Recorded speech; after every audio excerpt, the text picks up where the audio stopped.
Assalamualaikum warahmatullahi wabarakatuh. Hai teman-teman.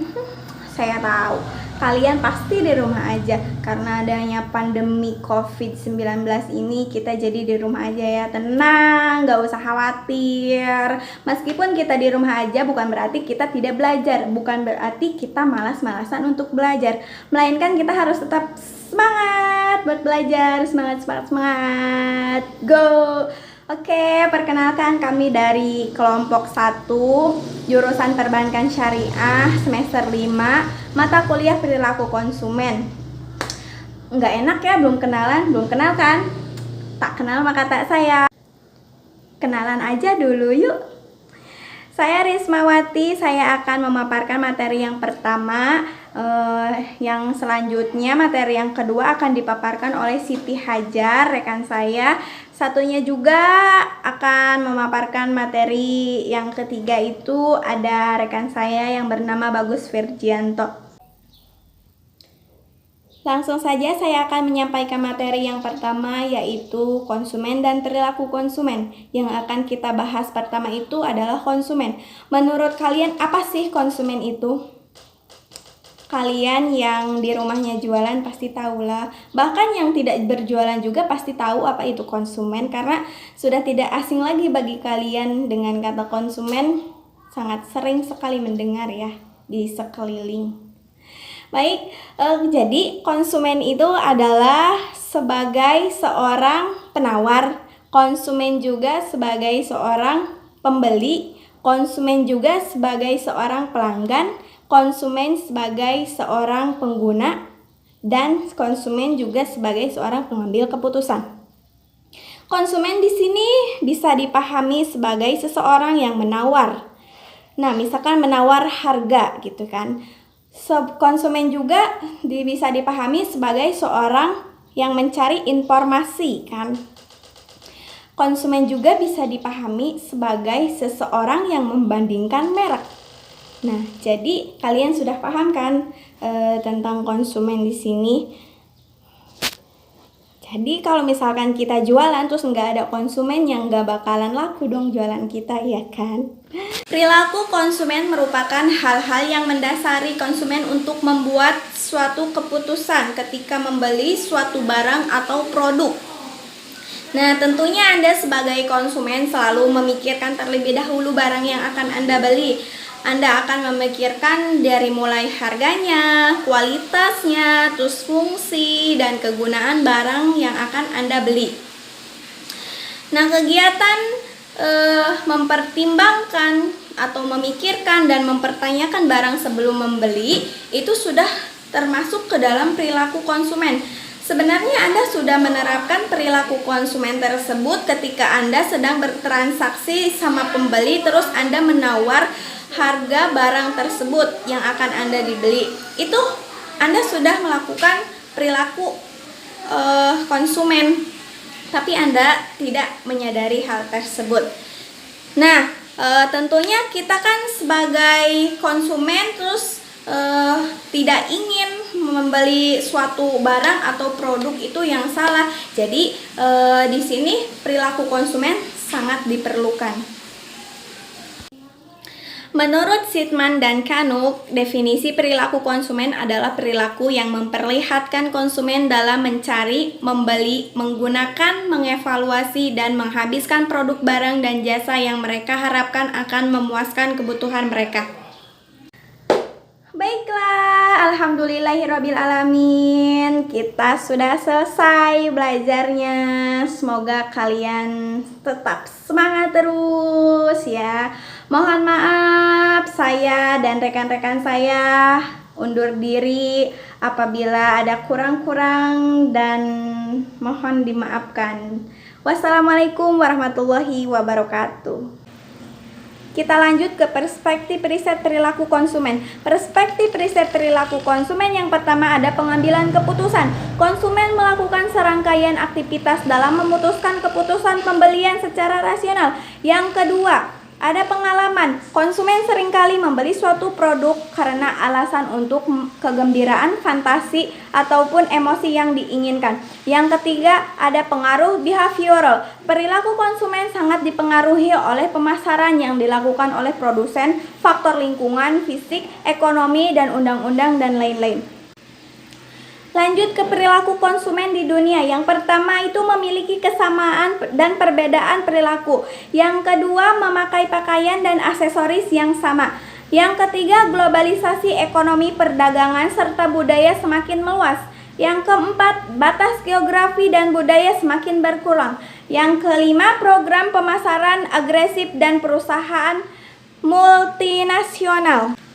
Nah, baik. Tadi kan sudah banyak sekali kita membahas konsumen, perilaku konsumen, perspektif riset perilaku konsumen, terus perilaku konsumen menurut para ahli, perilaku konsumen di dunia.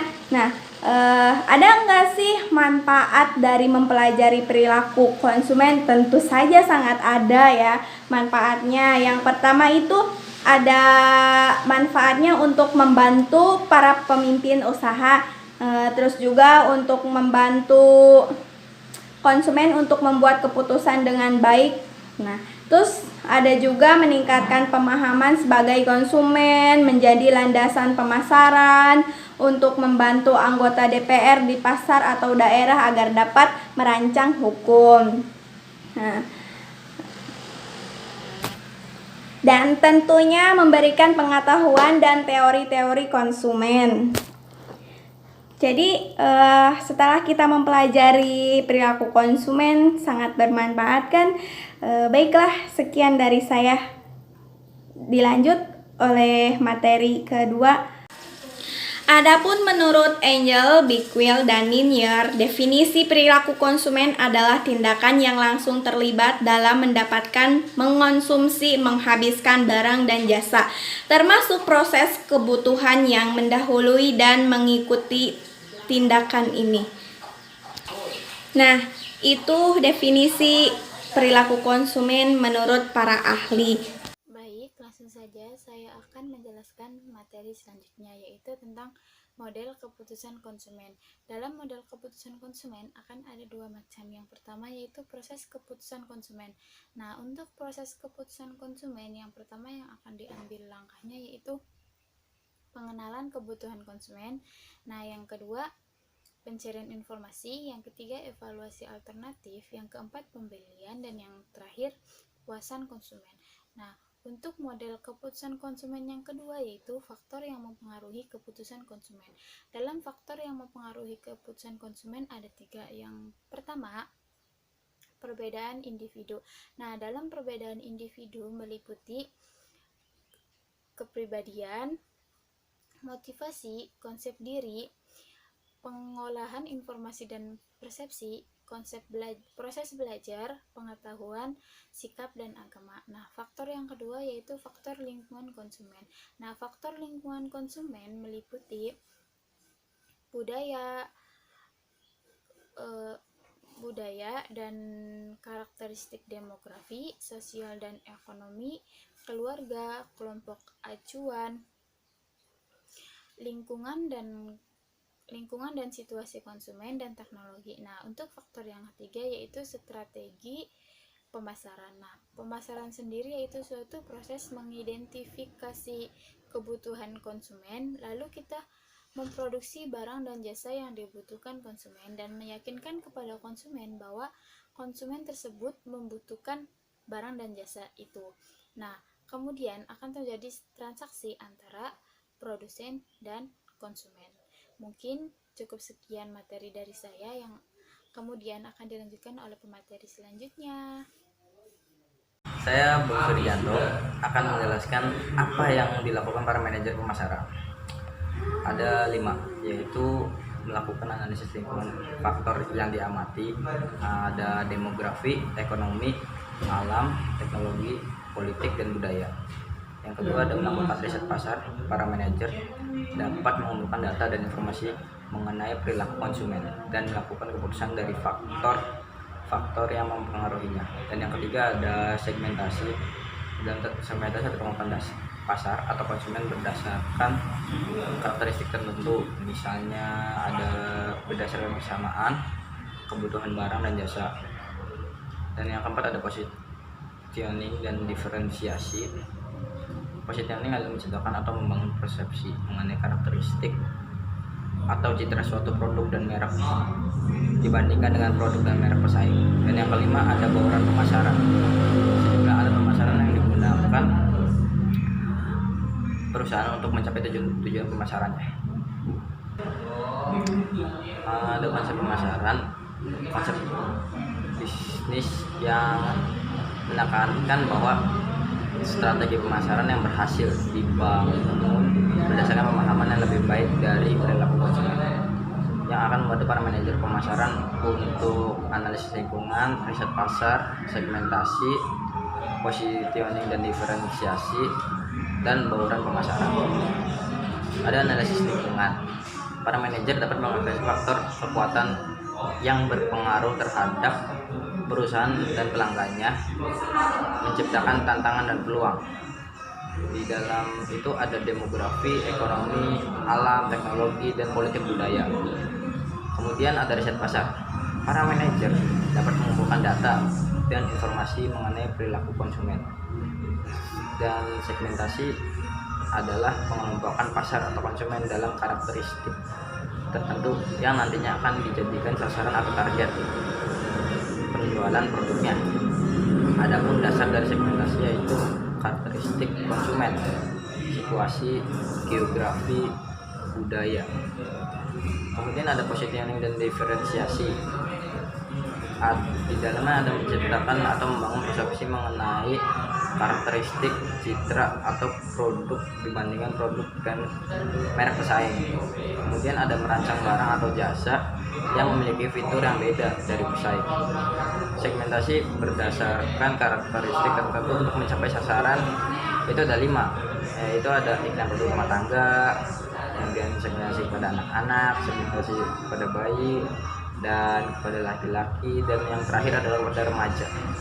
Dan kemudian ada bauran pemasaran atau marketing mix, yaitu ada 9 alat pemasaran yang digunakan perusahaan untuk mencapai tujuan pemasarannya. Kemudian ada barang 4P.